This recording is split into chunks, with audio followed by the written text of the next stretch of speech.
Hello, good evening. I'm Glenn Sanderson. I'm leader of Northumberland County Council, and welcome to everyone to this, our latest virtual climate change question and answer event. Hello. Tonight's webinar, good evening, focuses on renewable energy and heating, something that really affects all of us. And actually, we emit more than 550 kilotons of carbon a year in Northumberland alone. So for us to be able to reach our target of being carbon neutral by 2030, this is a really key thing for us to be focusing on. Now, tonight we're recording this, and it's also being live streamed on the council YouTube channel. Introduce my panel, which is Rick O'Farrell, he's our Executive Director, Matt Baker, our Director of Climate Change, Mark Roberts, our Senior Manager in Climate Change, Tim Miller-Fay, Economic Advisor with us, Zoe Charge, who's a Team Leader in Planning, and we have two guest speakers from E.ON, Katie Henry, who is their Commercial Manager, and Alan Jones, Business Development Manager. We're going to start in a minute, but if I could just say that if you could submit any questions during the function, there is a Q&A function on this webinar. Ask any question you would like to, and we will take questions once these presentations are done. So we look forward to getting as many questions from you as possible, because it's really important you have your say this evening. So without any further ado, can I introduce you first to Matt, please? Matt. Thanks, Councillor Sanderson, and thanks everybody who's dialed in and watching this on YouTube. What we're trying to do tonight is different from what we've done before. So we are definitely going to make some kind of mistakes as we go through. So kind of bear with us, and we're going to do our best. So as Glenn said, this is a kind of live Q&A event. We're going to start with a presentation from Mark Roberts and from Katie in a second, talking specifically about one of the grants that we've been awarded to do with green homes and how you can apply for that. So it's really important that you see this as an information sharing session, which you can then take some action off the back of. The reason why we've picked the kind of topic for tonight is because off the back of the last event, we asked you what you wanted to talk about. So we've tried to pick a subject which you've asked us to speak on. So we've listened and we've acted on that. So please put your questions into the kind of Q&A function. Once we've heard from Mark and Katie on the Green Homes grant, we'll then go into a Q&A format and engage in a conversation about heating and renewables. Mark, Katie, over to you.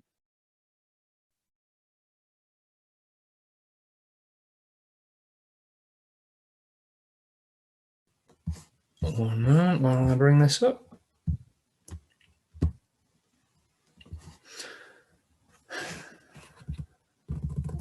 Right. Can someone confirm that you can see the presentation? Yeah, we're good. Yeah. Great. Well, thank you for all joining us today to talk to us about energy and heat. And as Matt's rightly said, we're going to do a question and answer session. So feel free to ask questions as we go through the presentation. And then once I've done my presentation and Katie's run through hers, we'll then start opening up the Q&A and answering those as we go along. So we went through a process of developing a climate action plan, which was formalised for the 2021-23 in February. And there's 7 priority action areas, and we briefly discussed those at the previous Q&A. And as Matt said, we're focusing on the 2 areas that were picked out from the questions that came through and the feedback we had on that question and answer session. And we're focusing tonight on heating and renewable energy. So I thought we'd start with a really kind of basic stance, which is what is renewable energy and heat. So many of you are probably acutely aware of various different forms of this. So wind power being one that is fairly key in Northumberland. We've got a significant number of onshore wind, and offshore wind is becoming an increasing priority both nationally and locally. And we have the offshore renewable energy catapult, which is located in Blyth, which is a key asset to support that within the Northumberland area. Solar power, a fairly well known, fairly well understood technology, having two kind of primary variants. What's known as solar photovoltaics, which generate electricity from the sun's rays, and solar thermal, which generates heat from the sun as well. And hydroelectric, which is another form of energy generation using water to turn turbines generally that create a form of electricity.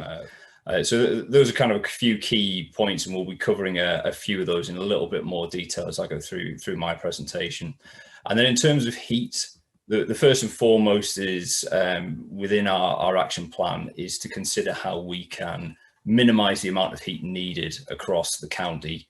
And we can do that through a number of insulation measures, and we'll, Katie will talk in a little bit more detail later on about external wall insulation, which, as seen in the picture, helps keep properties insulated from the outside and minimise the amount of heat needed.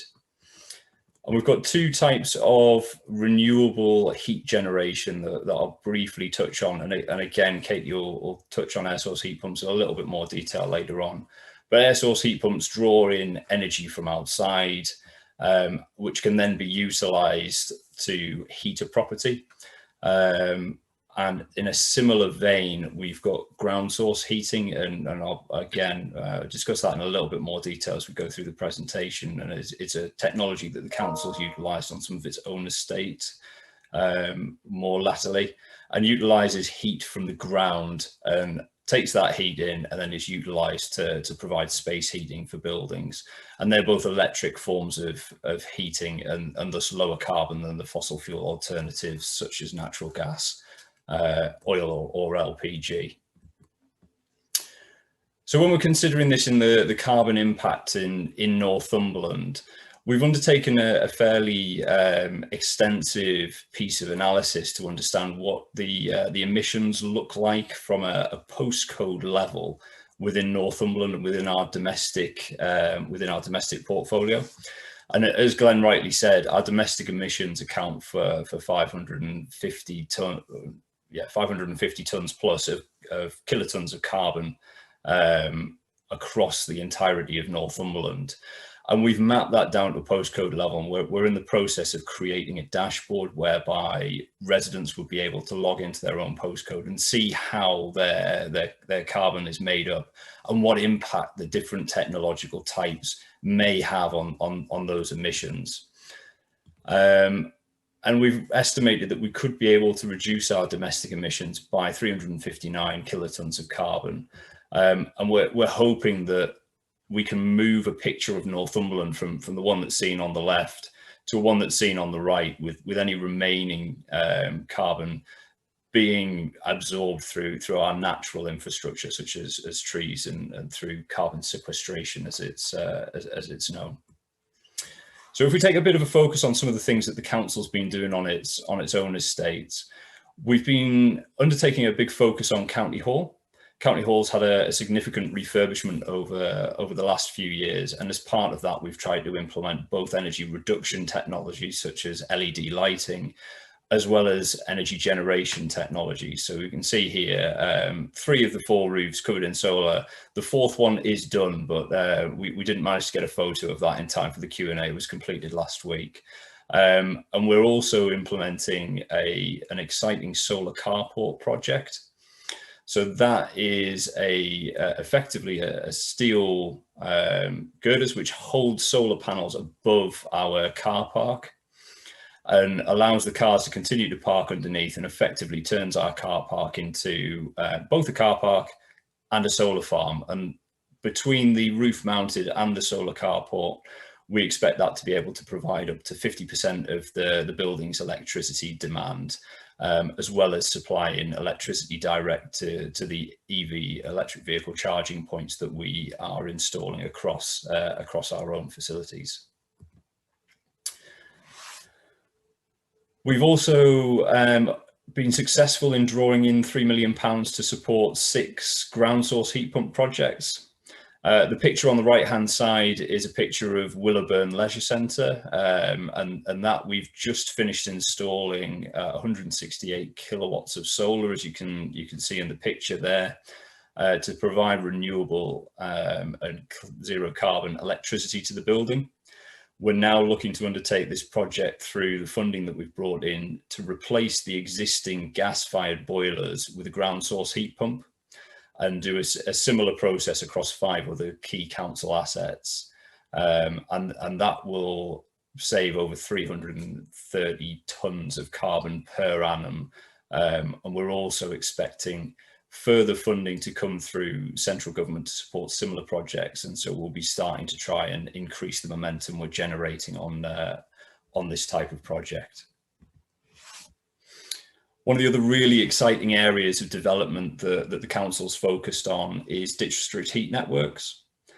We have a huge opportunity in Blyth to undertake what could be an innovative test pilot for the Northeast by utilising mine water heat. So the mine infrastructures that exist underneath our towns from the time when we were mining significant regions of the Northeast have over time flooded, and over a period of time that water is then heated by the Earth's geothermal heat. We have an opportunity to extract that water and utilise that to heat buildings in the local area. It's a really exciting opportunity, particularly for Blyth, because the Coal Authority is already extracting water, which is at 15, 16 degrees, and is capable of being supported through an energy centre to provide heat for key buildings. And we're looking over the next 12 months to undertake a detailed feasibility study into the possibility of heating key assets such as the Blyth Community Hospital, Blyth Sports Centre, and other key buildings that are going to get developed through Blyth Town Deal and the Future High Streets Fund that the Economy and Regeneration team have worked so hard on. We're also having a look at a hydroelectric generation project. So in Hexham, there was a project to have a look at the development of a hydroelectric turbine, the feasibility for which is being supported by the North of Tyne Combined Authority and a North East Local Enterprise Partnership. We're hoping over the next 12 months or so that we can complete the technical feasibility study into that. And if that proves to be an economically feasible and environmentally sensible investment, that could be a £1.8 million project that we're hoping would support both learning outcomes with local schools, could potentially become a tourist hub, and could support the energy demands of key buildings such as the Wentworth Leisure Centre and the Tyne Mills Depot, which is currently undergoing a period of redevelopment. And again, that could save 77 tonnes of carbon over per annum. And just before I pass to Katie, as Matt said, we've again been successful in drawing in some investment to support low-income housing in the delivery of a number of these technologies we've discussed in this presentation. So we're looking to install these technologies across properties within the Northumberland region. And we're in the process of undertaking this as a first stage, and we're already in the process of hopefully drawing down additional funding to increase the numbers that you can see on this slide here. And I'll pass over to Katie to give a little bit more detail on the specifics of the project and some of the technologies and how you can get involved. Katie. That's great. Thanks, Mark. So yeah, I'm going to talk to you a bit more about the Green Homes Grant Local Authority Delivery Scheme. So this is a government funded scheme, and it's going to allow us to install home improvements to eligible households in Northumberland completely free of charge. So the aims of the scheme are really to tackle fuel poverty by helping to reduce the energy bills of residents in Northumberland, and also to tackle the climate emergency by reducing CO2 emissions. Thanks. So in order to be eligible for the scheme, there's 3 criteria. So you must own your own home, have a total household income of £30,000 or less, and also have an EPC rating of D, E, F or G. So that's the Energy Performance Certificate. And if you're not sure, please do get in touch and we can help you. I put the link on the slide, but I'll also put it in the chat and give you some other ways to get in touch as well. That's great, thanks. So how does the scheme actually work? So the first step is to register your interest. So as I said, you can apply online and I'll share the link, or you can give us a call. Our lines are open Monday to Friday, 9 until 5, and our number's on the slide here. So once you've applied, our experts will review your application and then they'll give you a call to discuss your eligibility. We will need proof, so things like proof of income, etc. And that'll all be discussed with you on the phone. Then we'll book a home survey. So at this stage, an E.ON contractor will come out and take a look at your property and decide which of the measures your house is most suitable for. And then we'll have a conversation with you to decide which measures you want to go ahead with. And then we'll then carry out a technical survey. So for example, if you decide that you want solar panels installed, that tech survey would be measuring your roof to see how many solar panels you need, etc. And then it's installation time. So we'll book an installation on a date that suits you, and a Trustmark registered contractor will come out and carry out all the works on your home.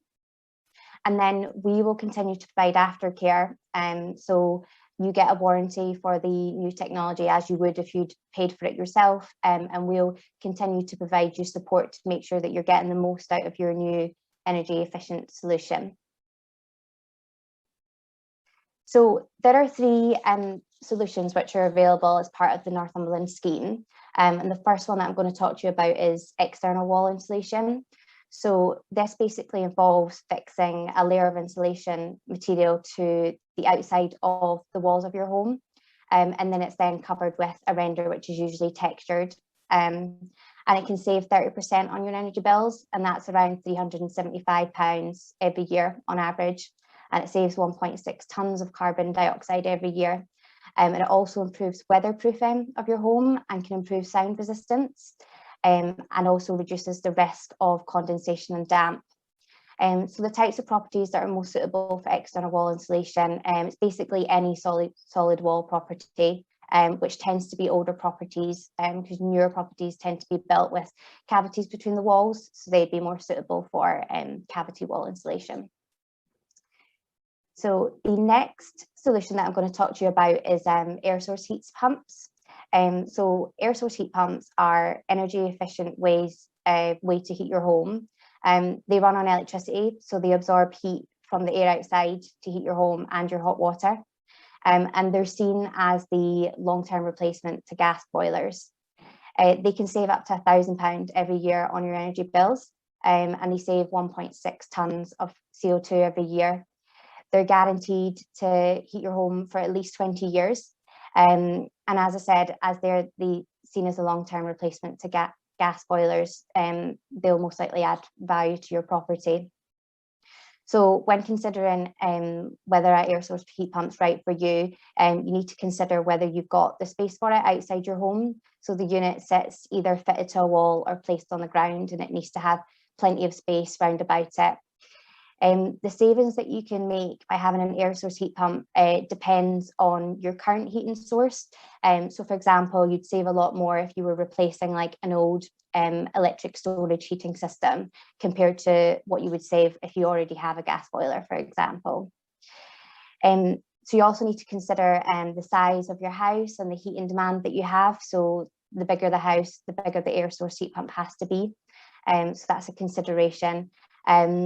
If you were to get an air source heat pump installed, we would make sure that you had loft insulation and cavity wall insulation installed through our eco scheme if it was required, to make sure that you're getting the maximum saving out of the solution. And the third and final solution that I'm going to talk to you about is solar panels. So solar panels generate electricity using energy from the sun. they can save around £275 a year on your energy bills, and they save up to 1.4 tonnes of CO2 every year. So the good thing with solar panels is you can sell any unused electricity that you generate back to the grid, and that can be done through your energy supplier. So once the solar panels have been installed, you can discuss that with an energy supplier. I think the tariff that's on offer at the minute is the Smart Export Guarantee. And solar panels as well, they tend to add value to your property. So with solar panels, obviously we can't install solar panels onto any slated or thatched roofs. East, west or south facing roofs are the most ideal to capture the sun. And we'd also need to consider any shading. So for example, if you've got trees or chimneys on the roof that would stop the sunlight getting through. But these are all things that our experts would advise you on, and that the energy assessment would help us understand which solution was most suitable for you and your home. Okay. So if you're eligible, please do apply. As I said, the best way to do that is online through our website, or you can email us at greenhomesgrant@eonenergy.com, or give us a call on 0333 202 4820, Monday to Friday, 9 till 5. If you're not eligible, but you know someone who is, please spread the word.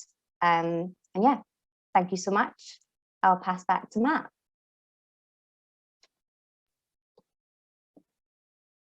Katie, that's really helpful, and I would definitely just stress. So I've presented in a number of forums recently, sort of parish town halls and other things. And if you know people who you think are eligible, then please kind of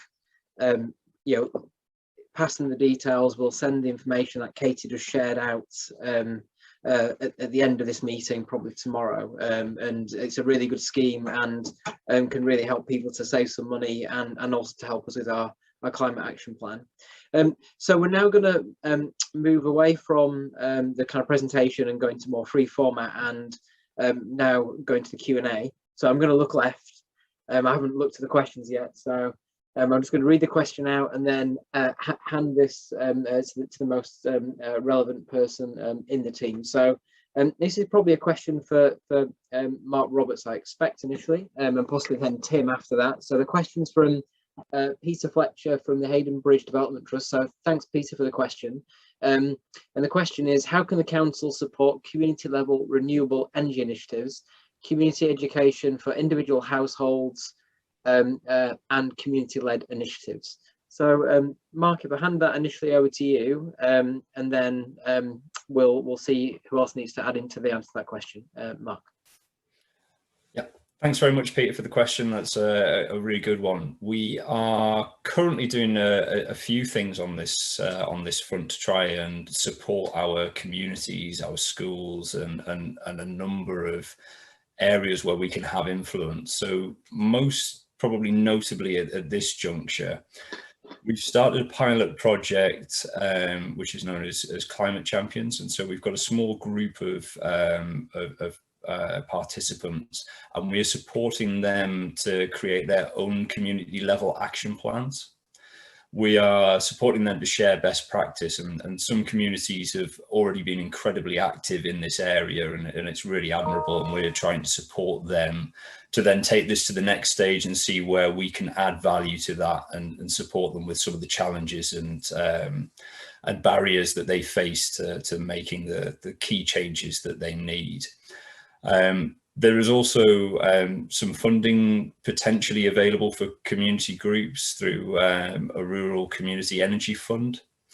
And that again is an area that we've been supporting local communities to make applications and to support them with their priorities, their own action plans and key projects that they can take forward. And Tim may be able to add a little bit of further context to that particular fund in particular. Yeah, thanks, Mark. Yeah, the Rural Community Energy Fund is a good starter. There are two phases to that. You can get up to £40,000 of funding to look at the project you're interested in. So if it was heat or power, And should that prove feasible, there's another fund up to £100,000 where you can look at all the technical project managements. None of this is match fund, it's direct funding, and an officer, which is co-funded by the council, will help you through your application form and has a wealth of experience in a rural setting for that. Additionally to that, Northumberland are one of the leading authorities within the Borderlands Inclusive Growth Deal.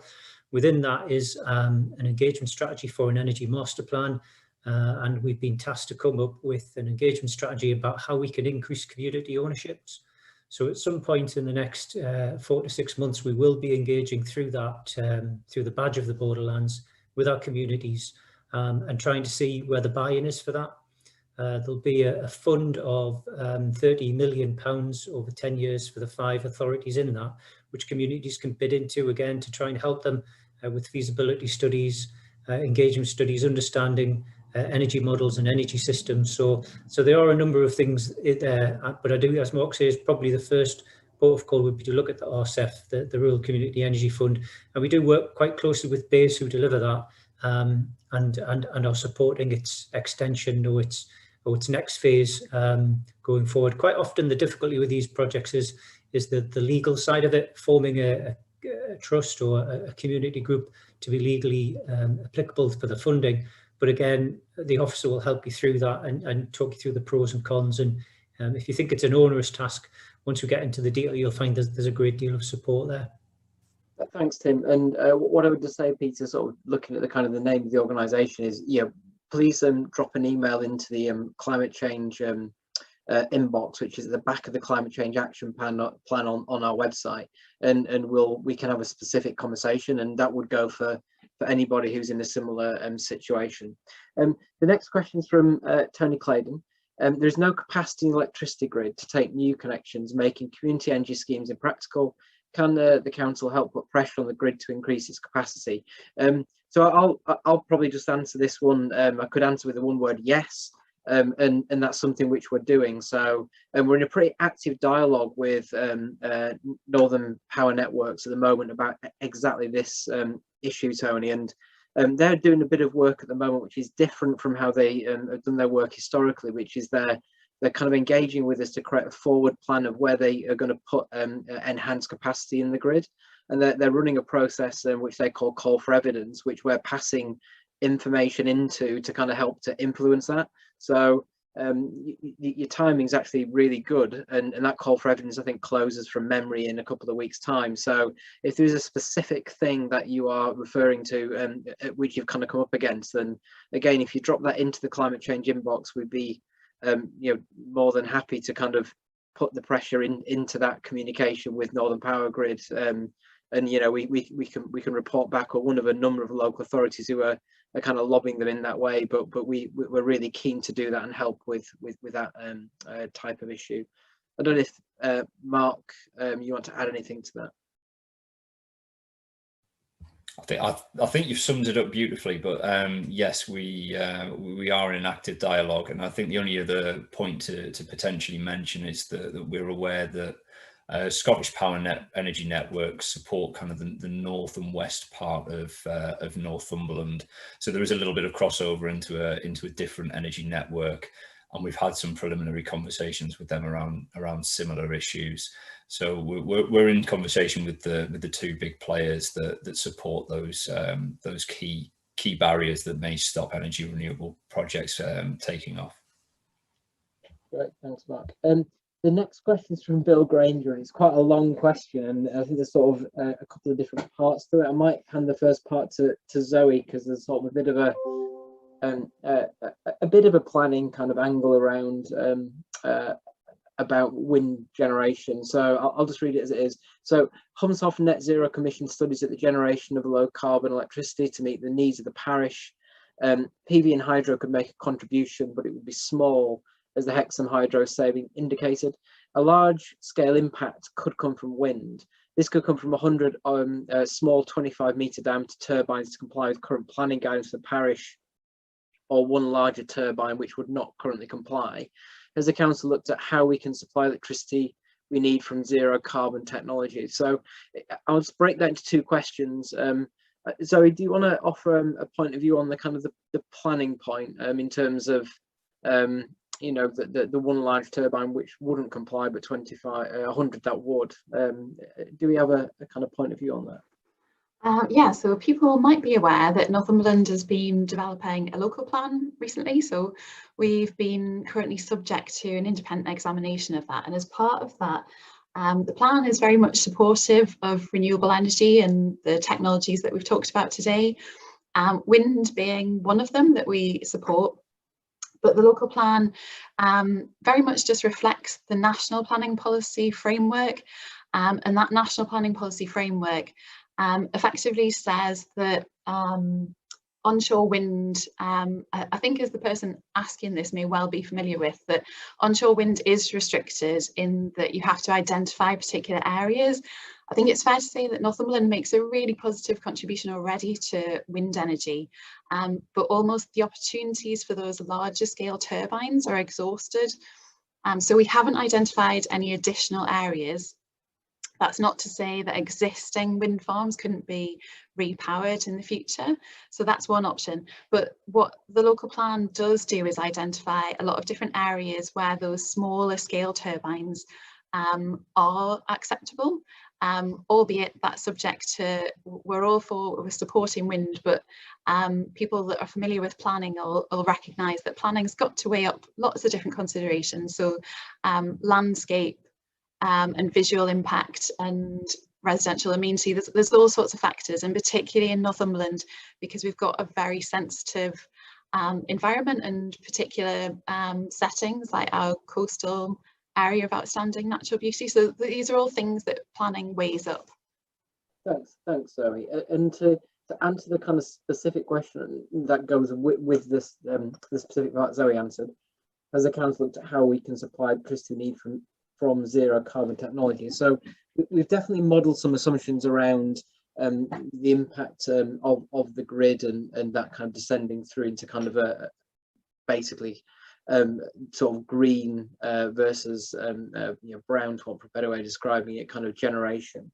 And again, that's a pretty live conversation with power networks, because obviously for that to work and some of the offshore to work, we need to make sure the infrastructure is there to support that. So yeah, I think, you know, it is an active conversation and definitely needs to be part of the kind of the detail work that we're doing over the next you know, 10 years. The next question is from Chris Myers, and Chris asks, if you have heat pumps installed, will you need new radiators, and if so, would the grant cover the cost of this? I'm going to pass this over to Casey in a second. There's a second part to this. Also, are stone-built properties suitable for external insulation? So, Katie, would you offer a point of view on that, please? Yeah, so the first one around the air source heat pump, yeah, the full heating system would be funded if you were eligible through the Green Homes grant. The second question on external wall insulation, I think so, yes. So the best thing to do would be to put your application in, and then once we get to energy assessment stage, that's when we'll be able to tell you if your property is definitely suitable for the measure. And I guess the other question there to respond back to Chris might be, if you're not eligible for the grant, obviously you could still look to invest in some of those solutions yourself. So I think there's probably a separate thing for us to take away, Katie, around how do we share some of that information more broadly, because I think some of the things that you're describing will be useful for lots and lots of our residents, not just the people who are eligible for the grant. So that's probably something we could kind of take away and give some thoughts on how we make that available, perhaps through the climate change champions work that we spoke about before. Alan's come on my screen, which sort of implies he wants to say something, I think. Alan. I will, yes, and apologies, my signal keeps dropping in and out, so if I go all Dalek-y, that's the reason. But just to come back on the stone property situation, one of the other things that may complicate matters is planning, local planning conditions, so that's got to be taken into consideration. So I think the best thing to do, as Katie suggests, is to contact the call centre, find out through an expert who will come out and do the assessment as well, and we'll check that. But yeah, there are a number of mitigating factors that may prevent the installation on the external facade of a stone-built property. So we've got to take those into consideration as well. Not to mention, some people would prefer the aesthetics of the original build of the stone. So what we would do is encourage people to get in touch. Great, thanks, Alan. Okay, the next question is from Martin P. from Martin. And this is another Green Home Grants question. So Katie, take a drink. You're going to be on again in a second. Are there Green Home Grants available for private tenants who would otherwise qualify? So I think this is a question for, we talked about homeowners being one of the criteria. I think it's a question around tenancy connected to that. So yeah, Katie. So so far we've won funding through the local authority delivery phase 1A, and landlords weren't included in the bid.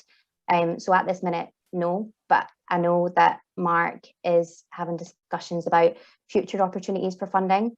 So what I would say is just keep an eye out and obviously keep attending things like this to make sure that you're hearing about new funding opportunities that are available that might actually be open up to private rented properties.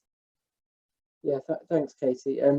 Mark, it might be worth just a couple of minutes on the kind of the pipeline of similar funding that we've got sight of from central government in this space.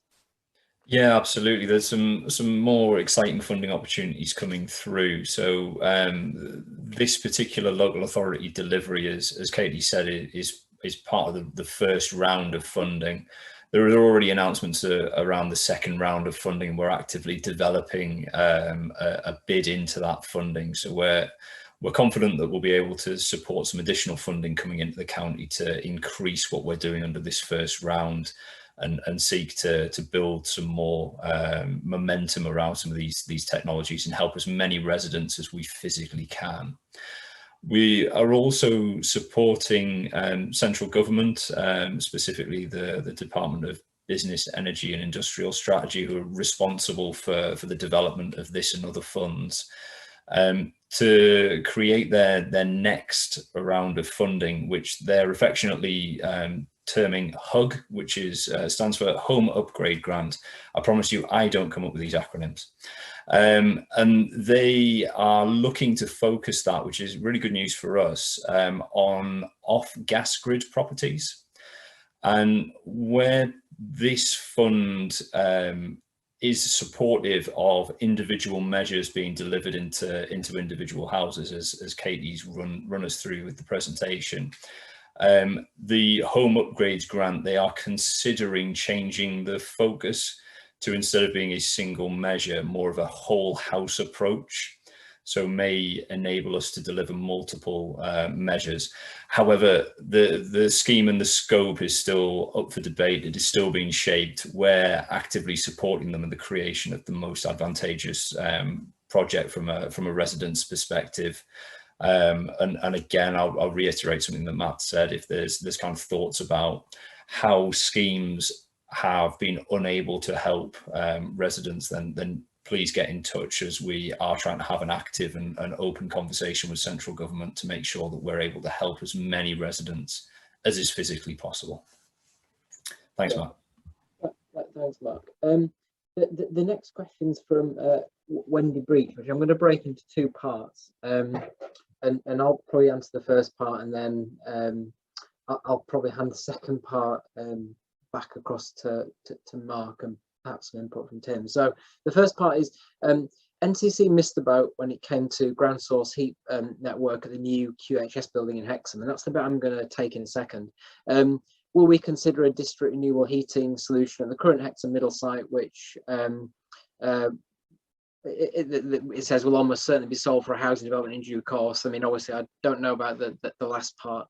In terms of the first bit, so one of the things that we've done to try and coordinate the policy decisions that the councils are making, connected with the commitment that the members have made for us to be net zero, is we've put in place a dedicated policy group, which is chaired by our Director of Policy, and also who sits on that is our Director of Procurement. So we want to avoid missing the boat, to want for a better way of putting it, in the future, because I think we do need to sort of bring some of these decisions into one place, and then we stand a better chance of not missing out. And the director of planning sits on that group as well. So we've coordinated all of the people together into one place, so we effectively can be more joined up in some of that decision making. So we're trying to kind of learn as we go, and I think it's important to recognise that we definitely need to do that. In terms of the second point about renewable, kind of heating, district heating solution in Hexham, my kind of one-word answer is yes. I'd like a district heating network in every single town in the county if it was up to me, but it's not. But Mark can probably talk about specifics of Hexham and Hexham Hydro, just to kind of illustrate that as an example. Yeah, I mean, a point kind of on the first part of that question was that we supported the development of the project that was going on at Hexham School there, and we did undertake a significant amount of optioneering around it, and ultimately there were issues in terms of the historic part of the building being able to utilise low temperature heat that is traditionally produced by air source or ground source heating. Issues with condensation buildup, etc. So it's about the application of the right technology in the right place to maximise that carbon reduction, and we're cognizant of the fact that won't always necessarily be a ground source heat pump or other technology that we might otherwise want to put into a building. So it's part of it's around the kind of the upkeep of that building and the maintenance and ensuring that it's a long-term asset. In terms of the district heat networks, as I mentioned, we're doing a piece of work on Blyth and a separate one on Cramlington that have undertaken a first stage high level feasibility study that suggests that there is more work to be done on both of those. And we are looking to undertake similar work in Hexham and a number of the primary market towns around Northumberland, and see what the opportunities are for district heating across the region. We see it as a real opportunity to link up key assets to low carbon heat, and where we can utilise the technologies such as mine water heating or ground source heating or indeed air source for a wider scale project, and link that to renewable energy generation assets such as the Hexham Hydro or wind assets or solar, we can generate truly zero carbon heat. And that's a really exciting proposition for us across the whole of Northumberland. And that is part of the process for us getting from where we are with our existing baseline towards that 2030 carbon neutral goal. So yes, absolutely, we're working on the development of that and option appraisal for that, and we're hoping that the piece of work around Hexham and some of our other key towns will occur over the next 12 months or so. Thanks, Mark. Yeah, just to add to that on the option appraisal for Hexham, there was quite a number of them for renewables, which Mark and I looked at.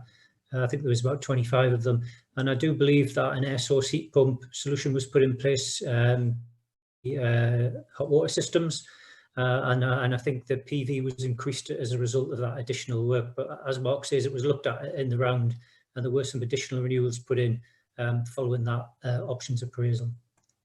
Great, thanks, Tim. And I think the other sort of point I would just kind of add to that. So for district heating to work, we need buy-in from the community. Yeah, we need customers for that district heating scheme. So in terms of that concept window, which I think is a really important one, then we're going to need help from the community to kind of engage in that conversation to make sure there's customers to kind of leverage that heat source in terms of whatever we come up with. And that for me is a good example of how the connection between the council and the community kind of needs to work in practice. Then the next question is from Julian, which is what steps are you taking to reduce carbon emissions from NTC funded schools and colleges? So I can answer that, Julian, as a starting point. So we've actually just recently won another piece of grant funding from central government, which is specifically targeting the reduction of carbon emissions in our estate, and that includes schools, as you pointed out, but also includes leisure centres and fire stations and other buildings within our control. And some of the technologies that Katie described before, we're effectively taking and applying into that estate. What I would also sort of signpost is there was a questionnaire, I think, from Billy, I think's part of the Humshoff sort of community, and they're doing some work as part of their own group within their own school. So again, I think there's things that we're trying to do, but we're really open to ideas from residents and from the community as to, you know, how can we help you do things, you know, in your local schools, in your village halls, etc. So we want to have a two-way dialogue around that. I don't know, Zoe, if there's anything in the kind of local plan which sort of you'd want to talk about, which kind of illustrates how we're kind of encouraging that, just to kind of give an example. Yeah, certainly. I would just add to that I think it's quite well documented just how much the built environments or developments, their carbon contribution. It's something, you know, I think I've seen it quoted as about 40% of the UK's emissions. So yes, sustainability is sort of a cornerstone of planning, but specifically we have got policies around, there is a policy around quality of place, and that specifically looks at sustainable design and construction. So it's yeah, construction's part of it, but also the operation of buildings. So it's not just council-owned properties, this is across the board that we will encourage it. And I'd also just like to add that we're keen to develop a renewable energy supplementary planning document. So that will supplement our local plan and give people a bit more guidance, hopefully a bit more detail, and we can signpost developers and households to a bit more information that way. Great. As it happens, so Zoe, I think, has just answered the next question. So Zoe, I might come back to you, but the next question is from Hannah Cooper, and the question is, new housing developments are popping up throughout the county at a rapid rate. What involvement will NCC and this climate change action plan have to ensure that property developers such as Bellway or Linden are also doing what they can do to play a part in this carbon neutral goal? I don't know, Zoe, if you want to add anything extra into what you've just said. Yeah, so I think it's worth saying that at the moment building regulations are undergoing some potentially quite significant changes. So there's current consultation, which I think is still open at the moment, but that's moving towards new standards of sustainability and development. And building regulations are a really important consideration, because when things are across the board and it's part of national regulations that way, we will see it roll out more. The local plan in Northumberland, we're absolutely endorsing those as well. So we've got policies supporting those. And as I've said, we're looking at supplementary planning documents to really steer people to the likes of, you know, where we've got locally sourced materials and that kind of thing. So yes, the local plan is very much in support of it. But we're very much reliant on those changes to building regulations as well. Thanks, Zoe, and I'll just kind of add one extra thing to that. So where things are under our direct control, our service director for procurement has just created a new strategy for how we go out to market and effectively buy things and buy anything. And a key component of that is climate change, and it links perfectly kind of back into the plan. So where we've got direct control, we can be kind of very direct in how we shape our procurements to make sure all the things that Zoe said are kind of, I'd go as far as to say mandated. And then, you know, when it's external organisations like some of those you've mentioned, will follow the kind of path that Zoe just described. So we've got probably time for another one or two more questions, although there are still 19 in the box, which is causing me a great deal of stress, but never mind.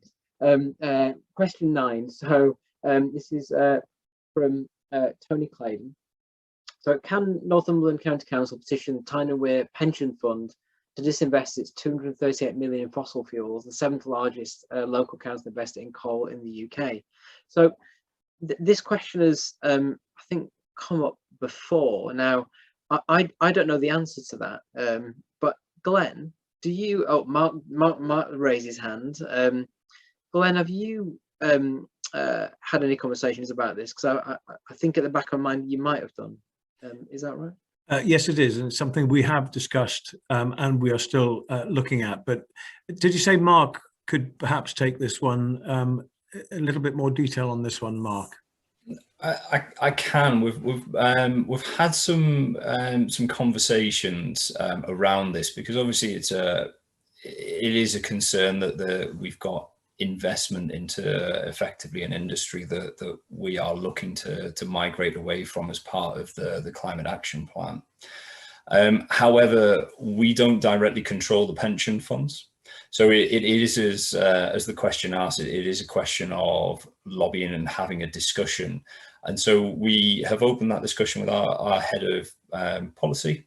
We're having a discussion to try and understand what the process is to open that dialogue with the pension fund, but also to understand, because the pension fund is effectively an aggregate across the Northeast area. So we need to understand how that features in with our other local authority partners. So there's a wider dialogue to be undertaken in the first instance before anything can really be pushed, I think, to the pension funds in the first instance. But it is something that we are cognizant of, aware of, and have opened a dialogue. Cool. Thanks, Mark. Thanks, Glenn. That's really helpful, and it's something we're keen to address for all the reasons that Mark and Glenn just described. The next question is, I think, probably back over to you, Katie. So this is from Chris. So insulation has been spoken about, but there's been no mention of windows. Is this part of the scheme, and if not, why not? So a similar answer to the previous one. So it's not part of the 1B bid, purely because we wanted to focus on the biggest measures, which are going to give the biggest uplift to the EPC rating on homes.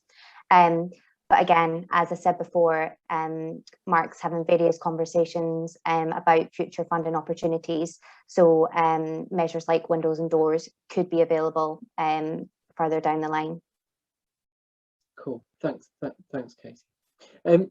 So I think, as we've only got 9 minutes left, I think that's probably the last question that we're going to take. Oh no, one more just popped into my chat. So we'll take this as the last one. So this question is, when will the postcode detail of carbon emissions be available? So this is a question for Mark to answer, I think. So Mark. Yeah, so we've been working on the background data for some time, and I think we're at a point where we're now comfortable that the data is as reliable as we can make it based on the wider national data sets that we've used to populate this. We're now just trying to effectively put that into a web-based application that allows it to be as user-friendly as possible for residents to access that information. So it's really just I'm hoping the answer to your question is sort of in the next 2 to 3 months. Ideally sooner if we can, but ultimately we want to make sure that it's as usable and robust as possible for our residents before putting something out. So it's currently going through a phase of development and a phase of testing, at which point it will be available, and we'll push out a communication through our newsletter and through our other channels once that's available. So if you're not signed up to the newsletter, then please do so. Thanks, Mark. And what I would say is, without opening up Pandora's box, is if you do have a specific set of questions for your area, then email the climate change inbox. We're really happy to open a dialogue, and I kind of hope that this evening has shown that. I'm just going to kind of wrap up on a couple of things before I hand back to Glenn for some final words. So I think first and foremost, thank you for me, and thank you for all the kind of answers from the panel and all the questions you've posted. We'll the questions we've not been able to ask, we will come back to. Hopefully, as you've seen tonight, we want a really open conversation. So we're not going to try and duck any questions. And if we don't know, we don't know, and we'll come back to you and with an answer. That's kind of really important, because we can only do this if we kind of get those questions and that challenge and kind of work together. There's 2 other things I kind of wanted to add. The first thing is please email your questions, where you want support, into the central inbox, which you should all have access to, and it's where the newsletter kind of comes from. And hopefully colleagues and people on the call will kind of have started to experience us engaging back with you, and sometimes that isn't as fast as we would like, but we will definitely get back to you. And that kind of links to my kind of last point. So we've got to this point with a very small footprint, if I can use those words, in terms of team, but we're about to increase the size of the team, and I'm going to kind of unashamedly kind of pitch now that we're about to put 3 or 4 job adverts live tomorrow, and we think that those jobs would apply to people who could be in your network. So we're looking for maybe a school leaver to kind of join our apprenticeship program at a degree level. We're looking for maybe 2 or 3 recent grads who might have graduated and now be thinking about their next step, or people who might want to kind of have a kind of a change in their career and what they're doing, and kind of join us. So we'll send out the details to where those jobs are, but I would really encourage you to kind of think about who in your network might be interested, and that might be somebody who's currently in year 13, is thinking about what they want to do kind of post school, or it might be somebody else that or it might even be you, right? So please kind of look at the application, and we want to hear from as many and as a diverse a group of people as possible. So thanks again for joining, and we really appreciate your kind of help and your support, and I'll hand back to Glenn for a final few words. Okay, thank you very much, Matt. It only remains for me to say thank you very much to everyone who's played a part in this evening, particularly to all of you who have joined in with this and put questions, and who will be watching this. I can't express how grateful I am to our team for getting this really important work accelerated so quickly to the top of the agenda for the County Council, because it is really important to us that we make this one of our key priorities. So thank you all very much to the staff. And I think the one thing that has been frustrating is that although Rachel and the team have been brilliant at the communication side of things, and we do a regular update, which you can get on northumberland.gov.uk/climate change. But the thing I've missed most is not being able to have face-to-face discussions, arguments, challenges, and with schools, with community groups and so on. And Tony Clayton has just, one of the questions tonight was saying, will you come out and talk to groups? And the answer is very much yes, we will. As soon as we're able to, we will very much start again that engagement that we've had, that face-to-face engagement that's so important, because all of us have a part to play in this. So thank you all very much indeed. This is one of our key priorities, and it's really important that we all do this together. So thank you.